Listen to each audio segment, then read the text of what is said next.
Hello, my friends. Welcome to the Purpose Show podcast. If you are not watching us on video, you should go on YouTube and catch us. We are actually recording in my house for the first time. Normally, I just sit in my room and record on Zoom, but we have like a whole setup today, and it's really fun. So I'm so excited. We're in my living room right now.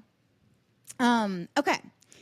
Today, we're going to talk about being in the energy of being the main character in your life. And before I get into this, because this is like, I want to go pretty deep on this, I want to let you know that I have created, to go along with this episode, a worksheet, and it's full of like inner prompts that are going to really help you kind of access your subconscious mind and just access like what programming you have going on in there that is making you shrink yourself, kind of like inner child work and just the things that you really need to access to see what's going on. Why do I make myself smaller? What are these issues really coming from? Because when you have that understanding of self and you get clarity on that, that leads to you having self-awareness. And self-awareness is the first and most important like foundational step to changing things.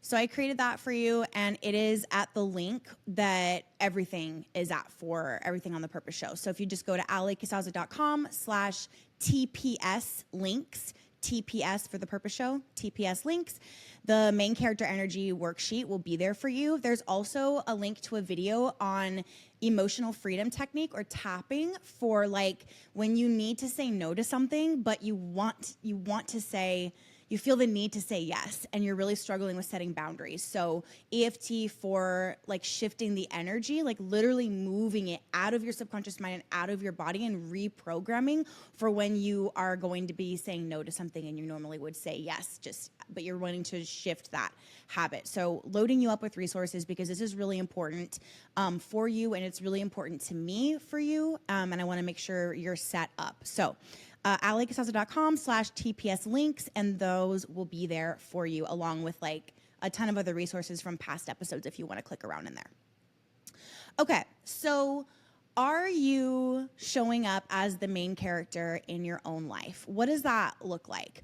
What does it look like to not? I think we should maybe start with that. If you like leave the house and you don't even really get dressed because you feel like it doesn't matter, no one's even gonna see you, like, and you're not considering like how you feel and like showing up for yourself, like acting like if you were the main character in a movie, for example, you would be showing up, you would be feeling good, you would be taking care of yourself. So if you're in a place, and obviously like we all have our shit show days, and that's not what I'm talking about, but if you were like consistently doing things like leaving the house, not taking care of yourself, not really caring, just not really wanting anyone to look at you, like not really caring about how you feel and how you look for you, not for your spouse, not for friends, not for other people, but for yourself. Like building up that relationship with yourself, for yourself, and getting to a place where you like know, like, admire, and love yourself, and then getting even, I would say, a step further into a space of like self-adoration, where like you really do love and adore and respect yourself. You're gonna show up differently. So walking out of the house consistently and just like feeling like shit, looking like hell, and not caring is such a sign of like you're not in your power. You're not in a state of self-love. You're not in your like main character energy, to put it in more of this like cliche, verbiage.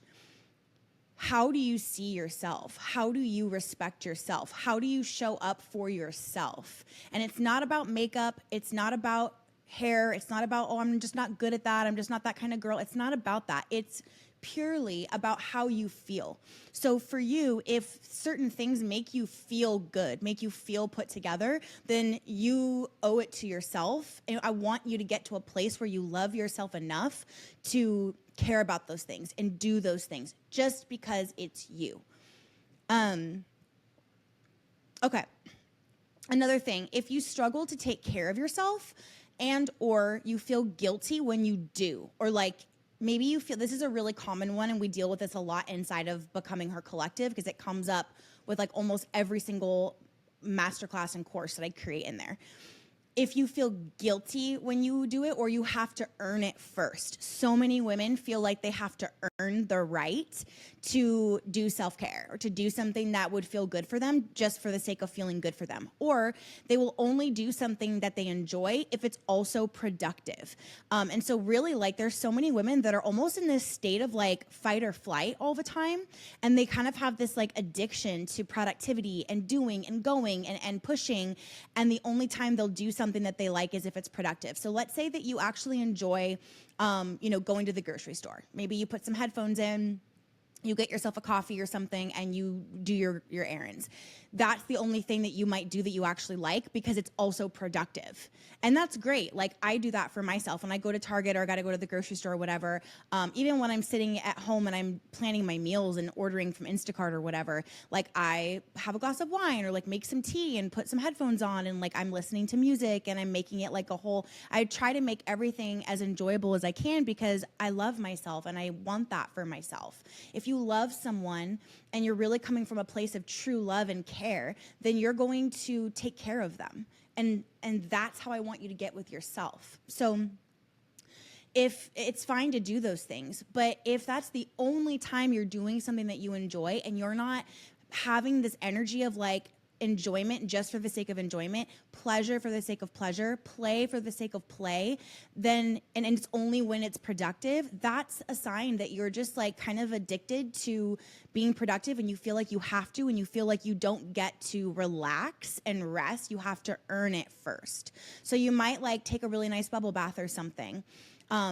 But you don't do it until like, and first of all, like that's fucking hygiene. Like, it's not even really true self-care, but you know what I mean? That's a common one, right? If you won't let yourself do that until the entire house is clean, everything is perfect, all the meals are planned, work is completely done, emails at inbox 0, whatever. There's something to be said for that. There's something going on.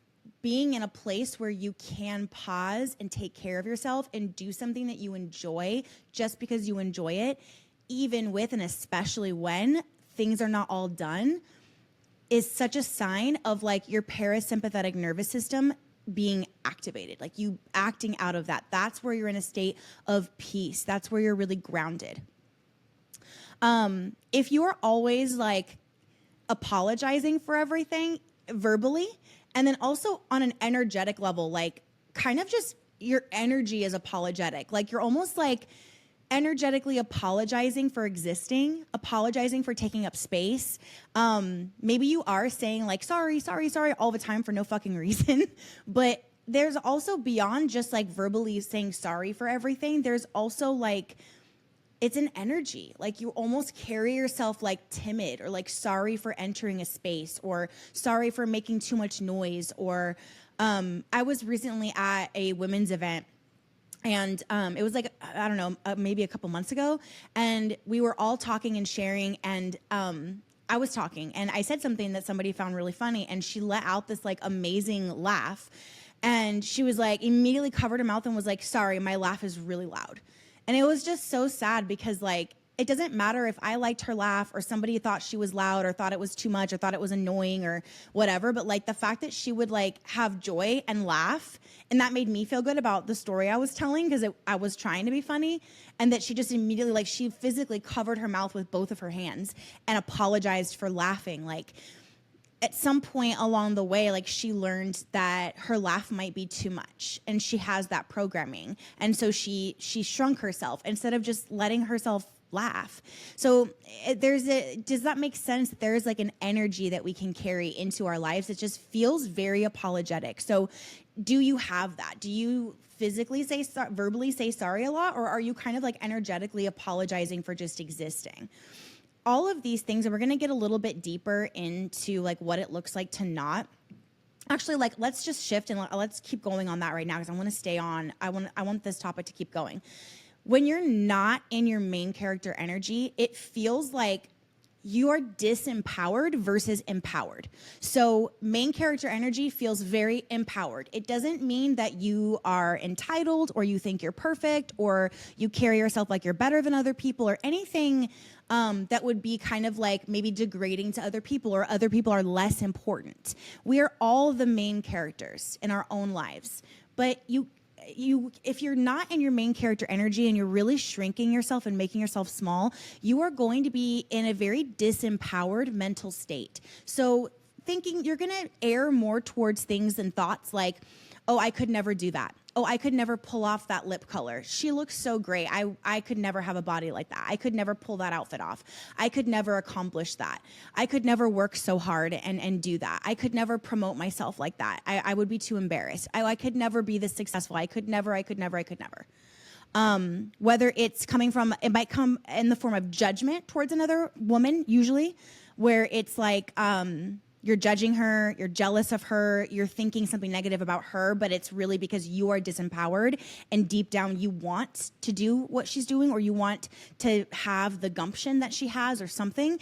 Or it can come from the opposite, where it's like almost like admiration and you're just admiring her so much, but you're disempowered in yourself and you don't feel like you could be the one to do that.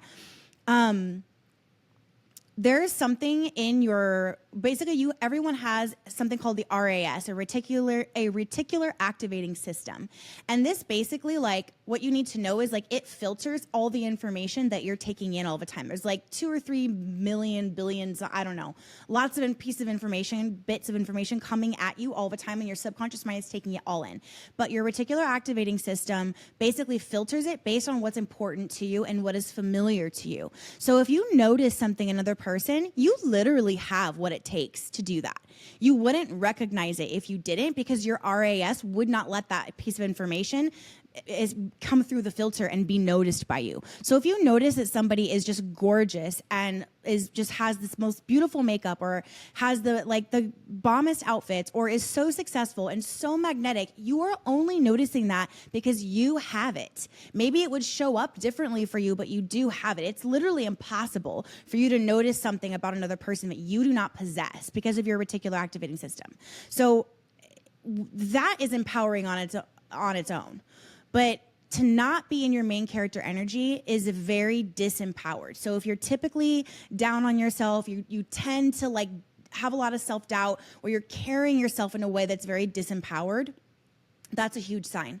Another sign, which we covered a little bit ago, is just being apologetic. Entering a space in an apologetic energy, like timid, like I don't want to be too loud. I don't want to own the fucking room. This is something that I have worked on so specifically over the past probably year or two. I would say maybe more to 2 years. I was just so damn sorry for everywhere I went and everything I did. And anytime there's a tension on me, I would just feel, it's weird because I'm good at my job and I can do this no problem. But it's almost like a mode turns on, I'm made to be doing this, and I know that. So this, I activate something else. But when I'm in my personal life, if I'm showing up somewhere or going to an event or walking into a restaurant, I would just be so small and want no one to look at me. And it was something that I really, really have worked on. Now I have a fucking presence. I own the room. And again, it's not from a heady space or an ego space. It is just that I am in my own power. And that doesn't mean anything about anyone else's. It's about me. And so if you're not in your main character energy, you're going to really be carrying yourself in an apologetic way.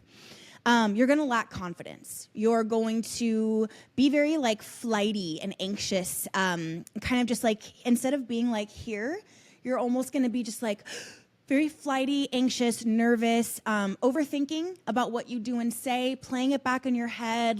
You don't have groundedness and you don't have confidence in who you are and how you show up. You're just very unsure of yourself. This also comes from a massive disconnection from self. Another sign that somebody's not really stepping into their power and embodying the main character in their own life is thinking things or saying things a lot oh, of course that would happen to me. Oh, of course, you know me. I never want to be the one to do this. Or, oh yeah, I would never do that. Oh, you know how I am. I would never do, you're always having to either put yourself down or over explain or make sure that you're saying things that label you in a certain way to other people.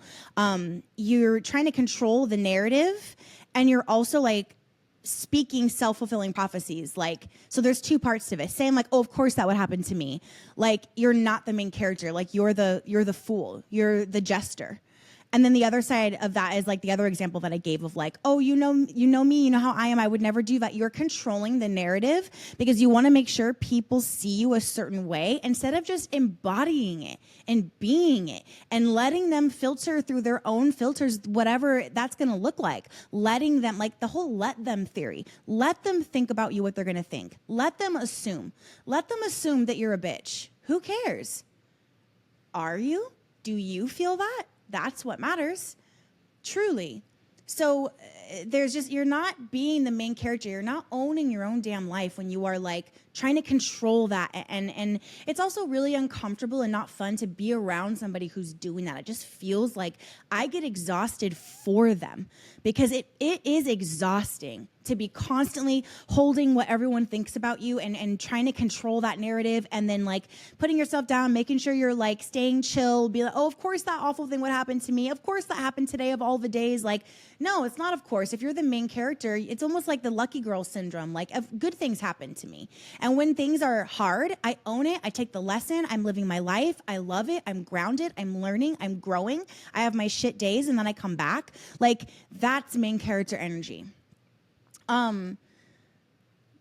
Also speaking or acting in a way that's like you owe people something. Like, it's not just apologetic energy. It's like acting like you owe people shit. You owe people everything. Like, you don't owe people an explanation. You don't owe them. You don't need to come to your defense. Again, like, let them. You don't owe people your energy. You don't owe people your time. You don't owe anybody shit. So stop speaking and acting and carrying yourself like you owe everybody everything. That doesn't mean you're not a nice person. It doesn't mean you're not a good person. It doesn't mean you're not a generous person. I have mad boundaries. And I truly, truly can say, I believe I am one of the most generous people I've ever known. And I'm really proud of that about myself. But I also know that to be generous, I have to be careful and choosy. And I have to edit who gets my energy, who gets my time, what I do with my money, what I do with my work, who I help, and who I can't. It's not my responsibility. I don't owe anybody anything. And when I feel led, I will be there. And I need to reserve my energy because I have a big mission in this life and I have a family. Okay? So I hope that's making sense, but like, stop speaking, acting, carrying yourself like you owe people everything and you have to give it to be a good person. And you're just like giving and exhausting yourself and not ever doing anything that's fulfilling. And then finally, a huge sign that you are not in your main character and you are just totally not in your power is giving up your peace to make others happy. And this kind of piggybacks on the last point, but when you do something that's absolutely going to disrupt your peace because you want someone else to have peace, there is I will die on this hill if need be. There is such a huge misconception, and I feel like this happens a lot in religions and religious circles, where it's like, you need to put yourself last. Like, it's others and then you. And that is so incredibly damaging. You are almost useless when you're doing that, because where do you think the energy to do for others is coming from? It's coming from you. So if you don't have anything to give, it goes back to that like stupid overstated analogy, like you can't pour from an empty cup, but it's so true. So if you are in a state of giving up your peace to make sure others have peace, if you're setting yourself on fire to keep somebody else warm, if you're giving up your peace to make someone else happy, it's not helping anybody. You are causing hurt. You're causing hurt to yourself, and you're causing hurt to really ultimately your family, the people you love, the world, the people that you're actually trying to help, because you're in a state of people pleasing. And I think also like so let's shift to like, okay, being in your main character energy, stepping into your main character energy, stepping into your power. What does that look like exactly? Stepping into your power and getting into the main character energy has to do with a lot, but I'm calling it main character energy because that's the main thing. The main thing really is simply your energy. And I feel like that word is thrown around so much, but what that means is like, you know, when you walk into a room and you're just like, ooh, the energy is really good in here. Or the opposite, you walk in and you're like, the vibe is just really off in here. Or I didn't like that guy's vibe. I just felt something really weird. Like, it's the energy. Everything is putting out an energy. And so what is yours? Main character energy is exactly that. So we talked about what it feels like to not be the main character, but what does it feel like when you are, and how do we get there? So I think it also has a lot to do with the little things. And I think the little things, like how you dress, how you do your day, even like how you are with your kids, like these are all symptomatic, right? These are all symptoms of where you're really at. So if you're getting deep in, which we're going to do in a minute together in this episode, if you're really getting deep into it and you're really getting into like, I'm working on my energy, I'm working on my personal energetics. This is like what I've been saying a lot on TikTok is like, I want to help you master your personal energetics, because when you do that, you're not faking it till you make it. You don't have to rely on willpower or motivation for anything. You are really, truly shifting yourself at an identity, at an energetic level. So all of these other things, like how you eat, how you hydrate, how, you know, you take care of yourself, take care of your body, take care of your mind, parent your kids, show up in your relationships, dress, walk, how you enter a room. These are all symptoms that come from that energetic mastery. So realize, number one, the first energetic shift that needs to happen is you need to realize and wake up to the fact that like, this is your life. This is literally your life. I mean, like really, like, can we sit for a second and just feel that? This is your life. Like, you don't need to be walking around selfish as hell, but like, you are not here to live for other people. You are not. You are here to have the human experience and to experience, you are an abundant being. We live in an abundant universe. There's an abundance of trees providing an abundance of oxygen. There is literally money everywhere circulating around us all the time, getting handed around and passed off all the time, constantly. There is a stream of abundant everything. There's an abundance of friends in the world for you to make. There's an abundance of love for you to experience. There's an abundance of places for you to travel. There's an abundance of ideas for you to start that business. There's an abundance of ways you can do that business. There's an abundance of jobs you can get promoted into. There's an abundance of everything for you. We live in an abundant universe. Think about how many galaxies there are that we don't even know about. Think about the massiveness of a black hole in space. Like, really get out of your own fucking way and out of your own head and step back and look at like how abundant everything is. Even you, like you are literally abundance personified. Your heart is beating and you don't even have to try. And it's pumping all this blood through you and keeping you alive. You have an abundance of breaths that you can take right now. You can just take a deep breath and it's right there for you. I mean, it's really beautiful. Like, you are here to be abundant and experience abundance. You're not here to give and drain yourself and like I said before, light yourself on fire to keep other people warm. You're not. And if you really believe that you are, you have programming. Like I said, this comes a lot from religious beliefs and religious circles. Then ask yourself, is this what I believe is true? And if it is, then you're good. This probably isn't a space you're going to like very much. But I don't believe that. I really don't. So, okay, what we want to do, the next step in like the energetic of this, okay, mastering our personal energetics when it comes to main character vibes, is tapping into the next level version of yourself and really being her now. And of course, this is like the whole foundation of like my entire messaging, my brand and everything. So I'm not going to get all repetitive, but can you really picture if you were the main character in your own damn life? Can you get that picture of yourself, that next level version of you? And can you really tap into her?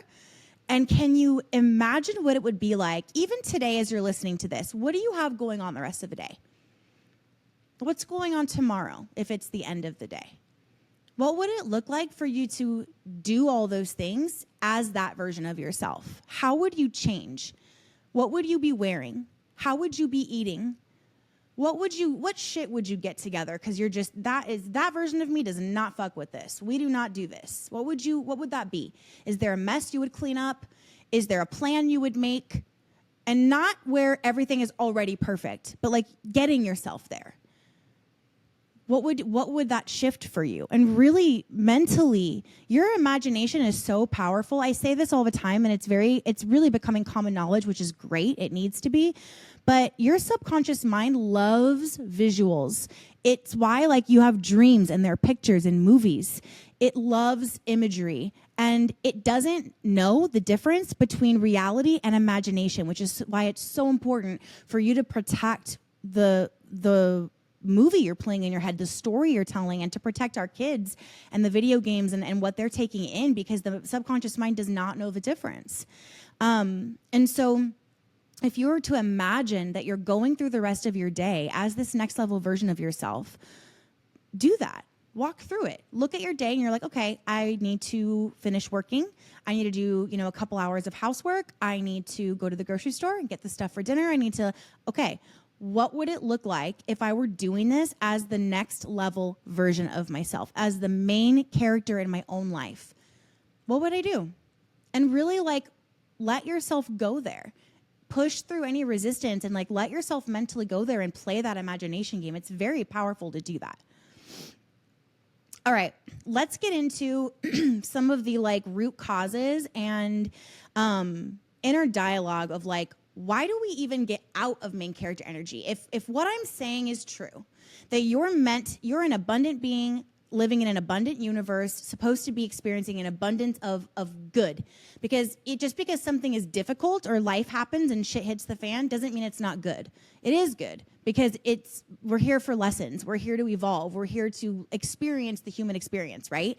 So it's not that everything's going to be perfect, but you are here to experience an abundance of good, even when it's something that is maybe kind of a trial, and you're really okay, this is, how do I navigate this? How do I come out of this abundant, right? So if that's true, then that would mean that that's our natural state. Abundance is your natural state of being. Coming out of that is learned. You learn that from society, from your upbringing, from programming, from all kinds of different things, right? So let's get into exploring why. And again, the worksheet that I'm putting at the link for you guys is going to walk you through some of this, but I want to just audibly kind of hold your hand through part of this. Why do you shrink yourself? I don't want to just talk. I really want to sit here with you and let's coach through this for a little bit. Why do you shrink yourself? I'm going to do this with you. For me, when I do notice that I am shrinking myself, which is so fewer and far between now, but when I do notice that, or I did do that a lot in the past, it was because I really believed that I was too much. Always. I remember being really little and look at what I'm doing right now. I literally have 3 cameras on me. This is my purpose.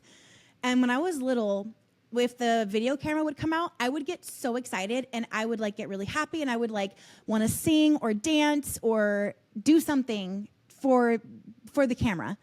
And I remember so many times getting told by so many different adults in my life, can you get out of the way? I'm trying to do something, or I'm trying to film the baby, or can you just, okay, that's enough. Okay, she's being so annoying right now. I remember. And so I got the programming that I'm too much. For me to shine is annoying and inconvenient for other people. And it obviously doesn't feel good to feel that way around people, especially adults. You're safe, your guardians, your caretakers when you're a kid. So it's not safe for me to shine. That's the programming. So I would shrink myself all the time. So really sit with that. Why? Why do you shrink yourself? Well, because I feel like I'm too much. Okay, well, why do you feel like you're too much? There's a process. Somebody actually just in a live stream recently told me that this is called the 5 whys, and it's actually a process. So I've done this just with myself, and I've been walked through it in therapy before, but I didn't actually know it's actually a thing. The 5 whys, like asking yourself why 5 times to help you get to the root of something. So why do you shrink yourself? Because I feel like I'm too much. Well, why do you feel like you're too much? Well, because I was told that when I was little. Well, why? Well, because I was playing and I was taking up attention and I was enjoying that. Well, why were you doing that? Because I enjoy it. Like, you see what I'm saying? And you're getting to the root of like, oh, so the root for me is like, I enjoy being myself. I enjoy shining. I enjoy making people happy. And again, like, look, now I'm 37 years old as we're recording this, and I'm literally have cameras on me, and I'm shining, and I'm helping people, and I make them laugh, and I make them see things about themselves, and I expand them. As I expand in my own state of abundance, I help others do the same. It's what I'm meant to do. So when that got programmed in to shut that down, that's literally not good for the world. I could have been doing this much longer if that had been encouraged instead of shushed. So getting into that, why do you shrink yourself? Like, if you're listening to this, feel free to pause and come back and continue, but like asking that, the 5 whys, why? And then another powerful question is when? When did I learn that this is what I needed to do? When did I learn that this was for my survival, or this is how I get love? This is how I'm liked, is to shrink myself down and stop being the main character. Another thing you can do, and I would really encourage you guys to look at, is your self-talk. Remember when I said at the beginning, near the beginning of the episode, you know, do you like overthink everything you say and do, and like you're just always overthinking everything? That's your self-talk. It's like, oh, I shouldn't have said that. Oh, I wonder if she thought I meant this. Oh, I wonder if he thinks I'm too much because of that. I wonder if they think that that was really selfish. Or they didn't laugh, so they must not get my personality. I shouldn't have said that. Oh, I wonder if, like, I still struggle with. And I have good reason to struggle with it. There's, you know, my job, and there's things that have happened where I am just very blunt, and not everyone is made to be able to swallow that. But I really am, and this is going to sound harsh, but I really am learning to just let them choke. It's not my fault. I'm learning to be in my power and say what I want to say. And I'm kind, and I'm generous, and I love people. I want to help people. And I'm sarcastic, and I'm witty, and this is how I am. So as long as my intention is pure and I'm just being, if somebody has so many filters that counteract who I am, maybe they're not meant to like me. Like, can I get comfortable with them not liking me? Because I know I'm not out here spewing hate. I know I'm not out here intentionally causing harm or doing things to hurt people and trying to gain off of other people's pain. Like, I know that about myself. So if I'm not being malicious, if my intent is good, and I'm always willing to, you know, apologize and make things right, then if somebody just really has a problem with me, can I just let them have the problem and let them go find less?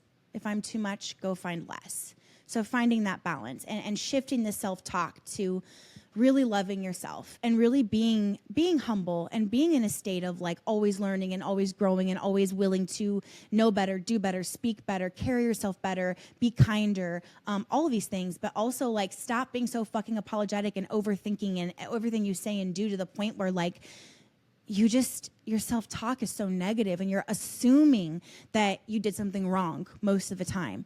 Check that. Run that back. Shift that. Okay, my loves, this episode is feeling really good, but it's just going longer than I expected. So I'm splitting this into 2 parts. We have episodes 3 times a week, Monday, Wednesday, Friday. So part 2 will be the next episode, and I'll see you there. Make sure you go to alexsaza.com/TPS links, get your worksheet, start to do the inner work, and then part 2 is going to get into a lot more of like the action steps and like what to do, how to embody this. And I think that's my favorite part of this conversation. So can't wait to show that to you.